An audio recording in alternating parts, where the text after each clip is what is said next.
ಜನರಲ್ಲಿ ಯೂಶಲಿ ಒಂದು ಮಿಸ್ಕನ್ಸೆಪ್ಷನ್ ಇದೆ, ದಟ್ ಈಸ್ ಜೀವನದಲ್ಲಿ ನಾನು ಎಲ್ಲದನ್ನು ಸಾಧಿಸ್ತೀನಿ ಅನ್ನೋ ಒಂದು ಪಾಸಿಟಿವ್ ಥಿಂಕಿಂಗ್ ಇದ್ರೆ ಸಾಕು, ಎಲ್ಲ ಪಾಸಿಟಿವ್ ಆಗಿ ಲೈಫಲ್ಲಿ ನಡೆಯುತ್ತೆ ಅನ್ನೋದು. No matter how positive I am.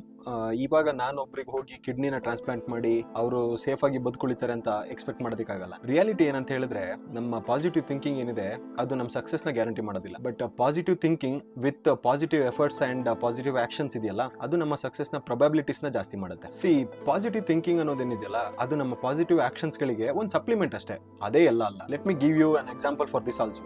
Mohammed Ali ಎಲ್ಲರಿಗೂ ಗೊತ್ತಿದೆ, ಪ್ರಪಂಚ ಈ ಹಿಂದೆ ಯಾವತ್ತೂ ನೋಡಿಲ್ದೇ ಇರುವಂತ ಗ್ರೇಟೆಸ್ಟ್ ಬಾಕ್ಸರ್. ಅವರು ಪ್ರತಿ ಸಲ ರಿಂಗಿಗೆ ಹೋಗಕ್ ಮುಂಚೆ ತಮಿಗ್ ತಾವೇ ಮನ್ಸಲ್ಲಿ I am the greatest, I am the champion ಅಂತ ಹೇಳ್ಕೊಳ್ತಾ ಇದ್ರಂತೆ. ಅವರು ಈ ಮ್ಯಾಚ್ ನಾನು ಹೇಗಾದ್ರೂ ಗೆದ್ರೆ ಸಾಕಪ್ಪ ಅನ್ನೋ ಮೈಂಡ್ ಸೆಟ್ ಅಲ್ಲಿ ಹೋಗ್ತಾ ಇರ್ಲಿಲ್ಲ. ನಾನು ಈ ಮ್ಯಾಚ್ ನ ಗೆಲ್ತೀನಿ ಅನ್ನೋ ಒಂದು ಪವರ್ಫುಲ್ ಪಾಸಿಟಿವ್ ಥಿಂಕಿಂಗ್ ಇಂದ ರಿಂಗ್ ಒಳಗಡೆ ಹೋಗ್ತಾ ಇದ್ರಂತೆ. ತನ್ನ ಮನ್ಸಲ್ಲೇ I am the greatest, I am the champion ಅಂತ ಏನ್ ಹೇಳೋದಿದೆಯಲ್ಲ, ಇದನ್ನ ನಾವು ಪಾಸಿಟಿವ್ ಥಿಂಕಿಂಗ್ ಅಂತ ಹೇಳ್ಬೋದು. ಮೊಹಮ್ಮದ್ ಅಲಿ ಆಪೋನೆಂಟ್ ನ ಕಣ್ಣಲ್ಲಿ ಕಣ್ಣಿಟ್ಟು, ನಿನ್ನ ಹತ್ರ ಬೆಲ್ಟ್ಸ್ಗಳು ಬೇಜಾನ್ ಇರ್ಬೋದು, ಆದ್ರೆ ಈ ರಿಂಗ್ ಅಲ್ಲಿ ನಾನೇ ಚಾಂಪಿಯನ್ ಅಂತ ಹೇಳ್ತಾ ಇರುತ್ತೆ. ಎಂತ ಪಾಸಿಟಿವ್ ಥಿಂಕಿಂಗ್ ಅಲ್ವಾ. ಮೊಹಮ್ಮದ್ ಅಲಿ ಅವರು ಬರೀ ಮೈಂಡ್ ಅಲ್ಲಿ ಐ ಆಮ್ ದ ಚಾಂಪಿಯನ್ ಅಂತ ಅನ್ಕೊಳ್ಳೋದ್ರಿಂದ ಗ್ರೇಟ್ ಆಗ್ಲಿಲ್ಲ. ಅವರು ರಿಂಗ್ ಒಳಗಡೆ ಚಾಂಪಿಯನ್ ಆಗೋಕ್ಕಿಂತ ಮುಂಚೆ ರಿಂಗ್ ಹೊರಗಡೆನೂ ಚಾಂಪಿಯನ್ ಆಗಿದ್ರು. ಮೊಹಮ್ಮದ್ ಅಲಿ ಮೈಂಡ್ ಅಲ್ಲಿ ಪಾಸಿಟಿವ್ ಥಿಂಕಿಂಗ್ ನ ಇಟ್ಕೊಂಡು ಮನೇಲಿ ಮಲ್ಕೊಂಡು ಟಿವಿ ಶೋಸ್ ನ ನೋಡ್ಕೊಂಡು ಪಾಪ್ಕಾರ್ನ್ ತಿಂದು ಟೈಮ್ ವೇಸ್ಟ್ ಮಾಡ್ತಾ ಇರ್ಲಿಲ್ಲ. ಇನ್ಸ್ಟೆಡ್ ಅವ್ರ ಮೈಂಡ್ ಅಲ್ಲಿ ಪಾಸಿಟಿವ್ ಥಿಂಕಿಂಗ್ ಇದ್ದಾಗ ಅವರು ರಿಂಗ್ ಅಲ್ಲಿ ಪಂಚಿಂಗ್ ಬ್ಯಾಗ್ ಗೆ ಪಂಚ್ಗಳು ಮಾಡ್ತಾ ತಮ್ಮ ಮೈಂಡ್ ನ ಟ್ರೈನ್ ಮಾಡ್ತಾ ಇದ್ರು. ಇದನ್ನೇ positive thinking with positive efforts and action ಅಂತ ಹೇಳೋದು. ಮೊಹಮ್ಮದ್ ಅಲಿ ಲೈಫ್ ಅಲ್ಲಿ ಗ್ರೇಟೆಸ್ಟ್ ಬಾಕ್ಸರ್ ಆಗೋದಕ್ಕೆ ಕಾರಣ ಅವರ ಪಾಸಿಟಿವ್ ಥಿಂಕಿಂಗ್ ನ